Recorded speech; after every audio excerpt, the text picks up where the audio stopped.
thank you very much and good morning, and many thanks to ACT-IAC for hosting this first event. I think this is an incredible step forward in institutionalizing mythbusting. But ACT-IAC was incredibly helpful to us when we were putting this together.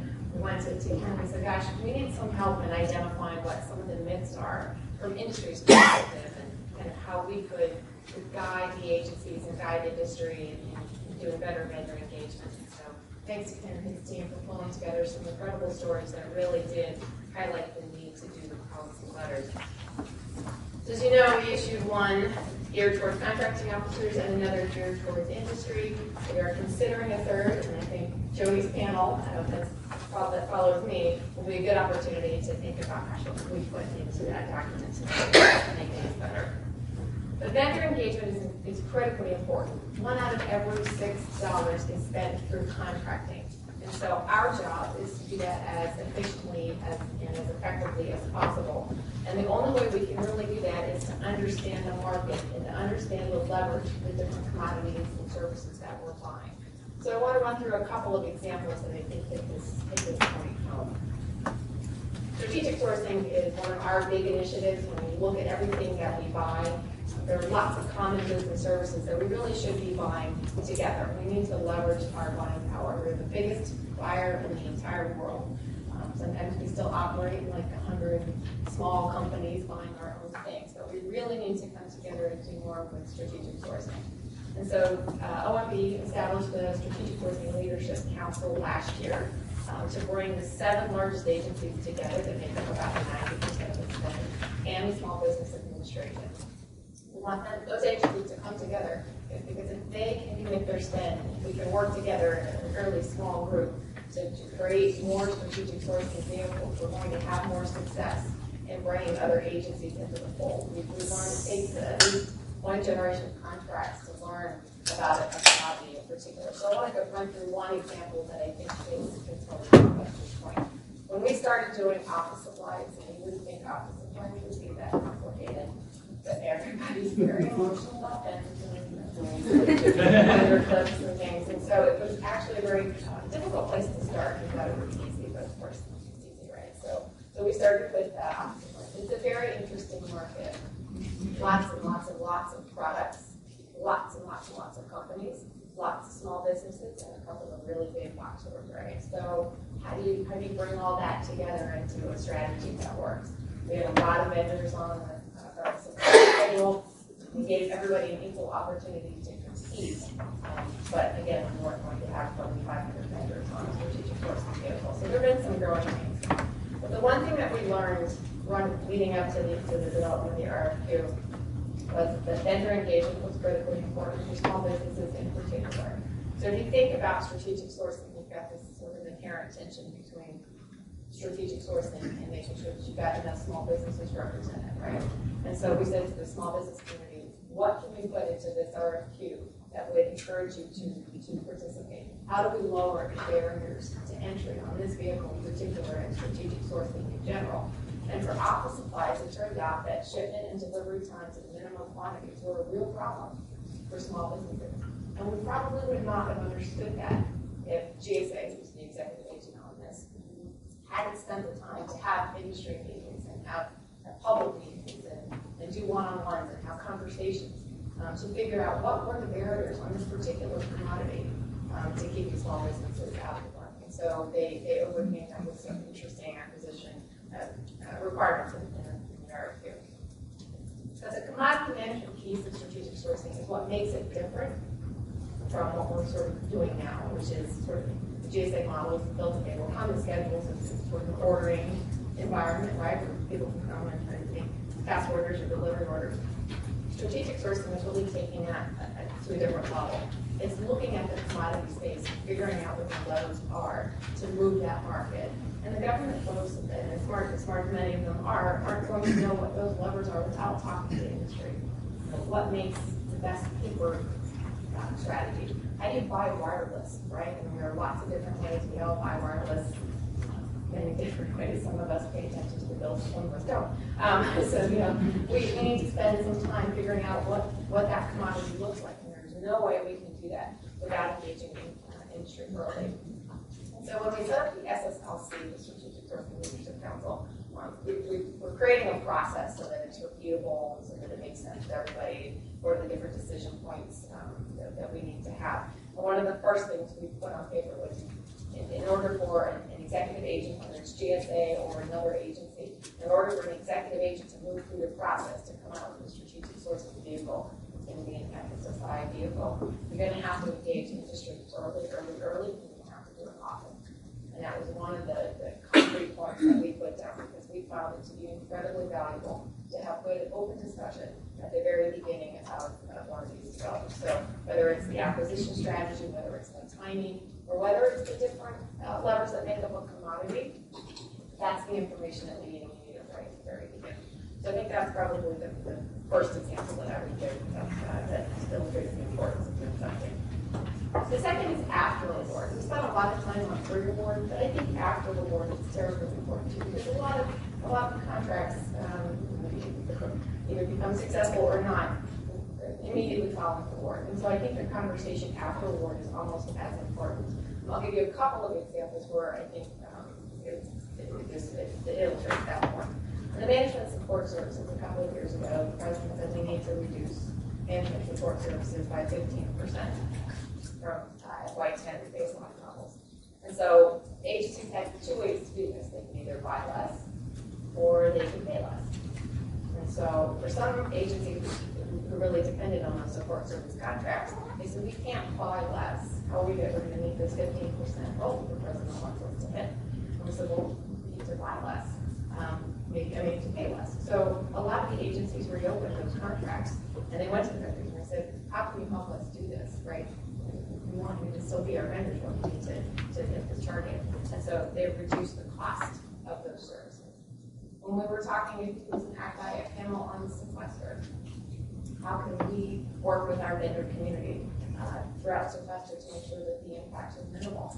And having conversations with existing vendors was one of the first things that the vendor community said, gosh, don't cut off your contracts. Come to us and we'll help you figure out what a potential solution might look like so that you can meet those sequester targets to the extent that the agencies have them. That was a very helpful bit of information. Again, thanks to ACT-IAC for pulling that panel together, because I think there was some very good information generated there.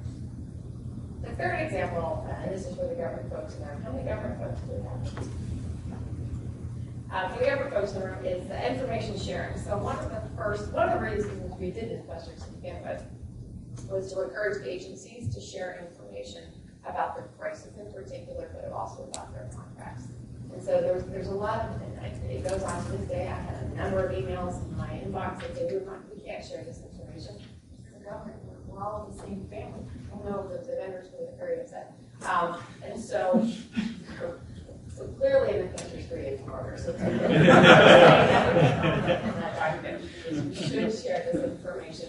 We feel very strongly that a lot of contracting officers are sort of operating in a vacuum. We don't always have information about what our neighbors paid for something just a few weeks ago, right?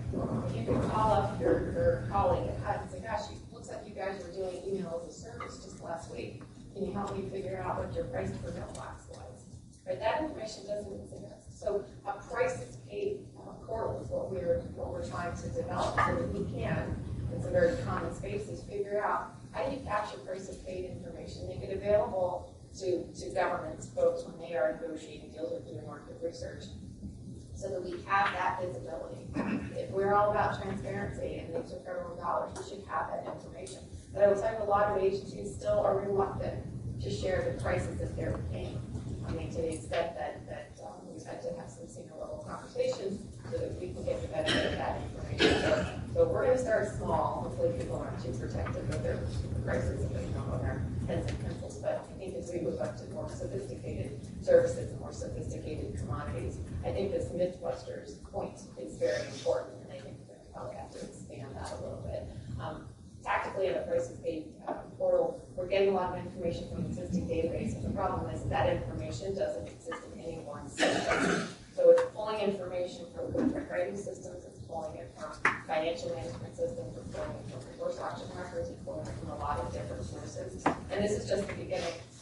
When you think about it, there's a tremendous amount of information out there. It's just it's not always captured. I know as a contracting officer, it'd be great if you had like one pencil, but we would usually write one plot or one paper or stuff, right? So that there was not the one-to-one correlation. So it's a little bit hard to tease that information out, but there's got to be a way, and we can certainly to do that. You know, heard of RFP-EZ? Oh, we have some more to do. Okay. So the RFP-EZ system was created, was a joint venture between SBA and the Office of Science and Technology Policy.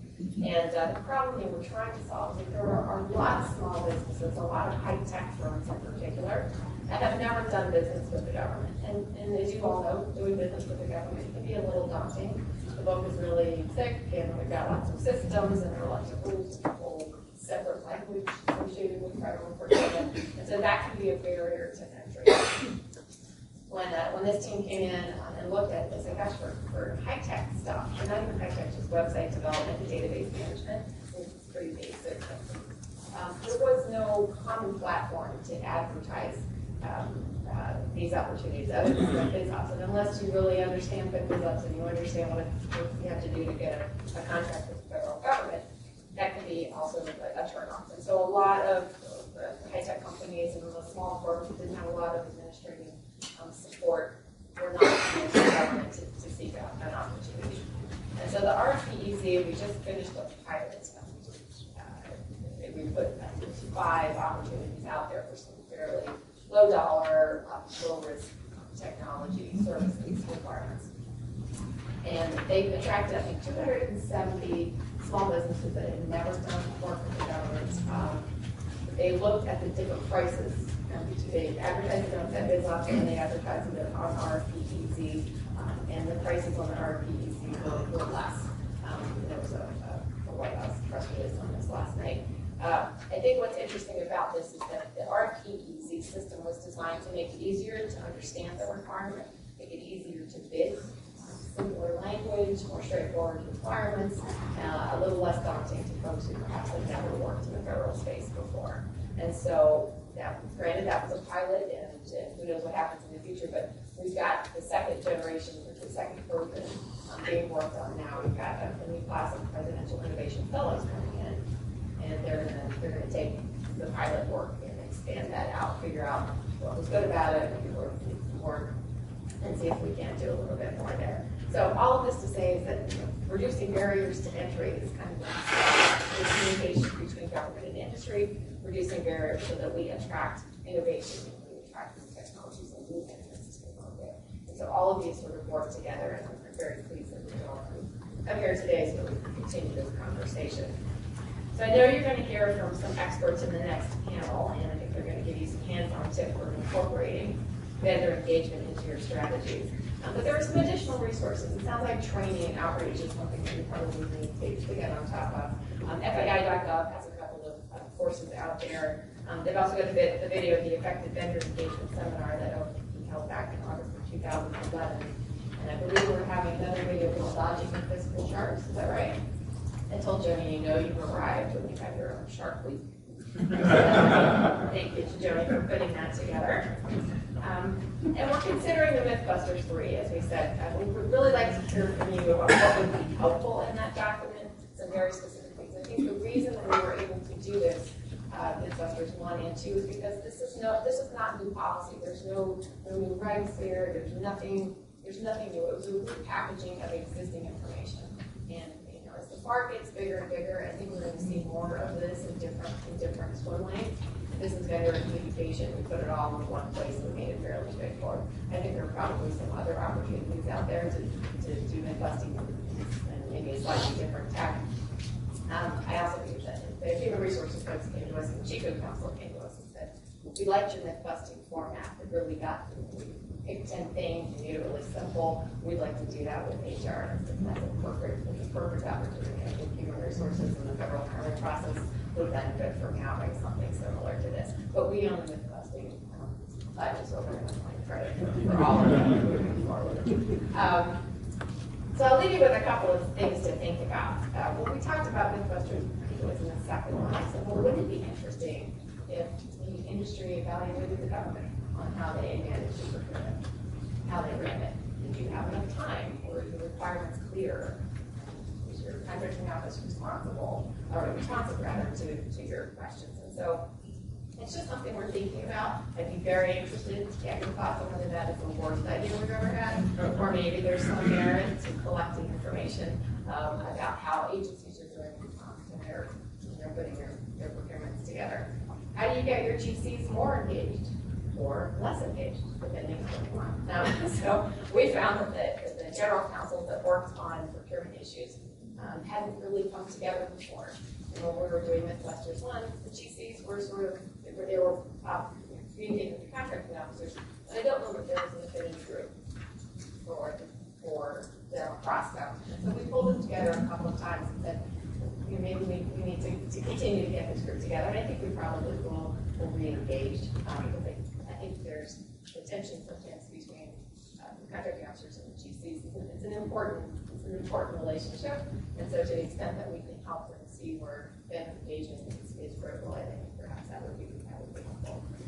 So anyway, I want to thank ACT-IAC. I think having this meeting and having the award to really institutionalize what we're trying to do with vendor engagement, but it all depends on each agency, and it depends on every contracting officer, every program manager to do this. And so we're happy to help.